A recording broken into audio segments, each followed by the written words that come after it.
Qancha bo'lgan qandli diabetizga? 2 yil 3 yil bo'lib qo'ydi u. 2 yil 3 yil bo'ldi. Nimadan keyin bo'ldi? Oyoqlar uyushib, anishib keladi. Shundan Qo'rquvda bo'ldimi yoki ota-onalarda bormi? Shu ota-onalarimizda bor u. Bor, ota-onangizda. O'sha gendan yuqqanmi shunda? Qattiq qo'rquv yoki qattiq stress bo'lmadimi? Shundan ham bo'ladi-da. Qo'rquv bo'lmadi, xursandchilik bo'lsa ham bo'ladi deydi-ku. Qattiq stress qilish bo'ldi-da, shunda to'g'rimi? Ha. Birinchi bo'lganingizni qayerdan bilib qolgansiz? Oyoqlaringizda o'shishli bo'lgan, to'g'rimi? Yanachi? Shunda doktorga borib tekshirtirib, shundan bilib oldim-da. Necha chiqdi birinchi? Birinchi 12,5 chiqdi, o'sha 12,5 chiqdi.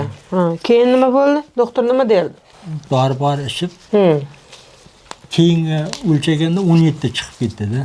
Ko'tarilib ketdi. Ko'tarilib ketdi. Keyin damlama ichishni Insulin oldingizmi? Yo'q.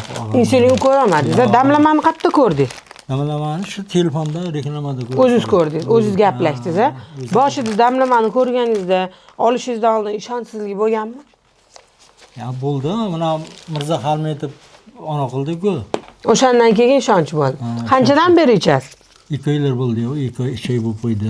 2 oy bo'ldi. Qanaqa o'zgarish bo'ldi? Qanaqa ta'sir qildi sizga? Yaxshi, hozir yaxshi yuribman. Nima ta'sir bo'ldi mana? Aytingchi, bemalol aytavering. Birinchi o'rinda uyqu yaxshi bo'ldi. Uyqungiz yaxshi emasmidi? Ha, ko'p uxlolmaydim. Bezovta bo'lardingiz-da? Ya shu ana qiladim, keyin ana kechalar tashqariga ko'p chiqardim. Peshobga ko'p chiqardingiz. Hozir? Hozir yo'q.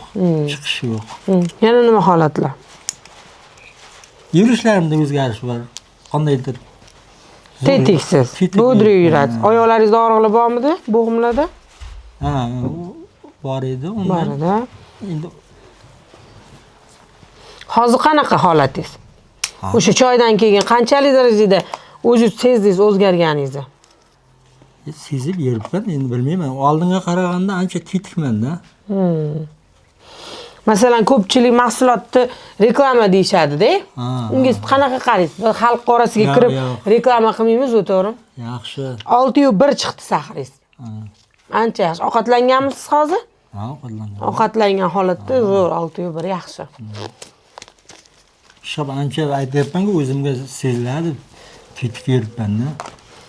Yoqdimi axir mahsulot sizga? Ha. Boshida sizga o'xshab, ixlossiz icha olmayotganligini nima deya olasiz? Hop, ichsin.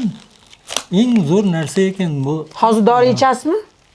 Shu damlamada shu yuribdi. Yo'q, damlamadan oldin ichgan dorilaringizni ichasizmi hozir ham? Yo'q. Ichmaysiz, a? Qancha bo'ldi tashlaganingizga?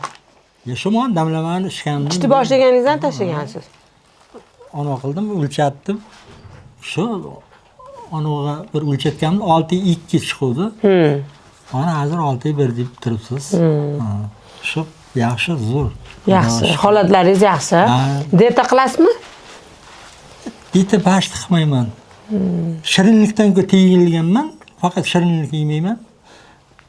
Shunday qilib qolgan narsalarni yeyverasiz. Yeb yuribman. Bo'g'imlaringizda og'riqlar, oyoqda og'riqlar yo'qmi? Yo'q, xudoga shukr. Bunaqa holatlar. Oyoqda salgina bujirdash bor. Lekin o'zingiz holatingiz yaxshi, ancha. Yaxshi, xudoga shukr. Natijasi bo'lgandan xursandmiz. Ajratgan vaqtingizga rozi bo'ling. Xudo xolasa yana ichishda davom etsangiz, sahrlaringiz yo'q bo'lib ketganini ko'rish nasib qilsin. O'zi yo'q bo'libdi-ku.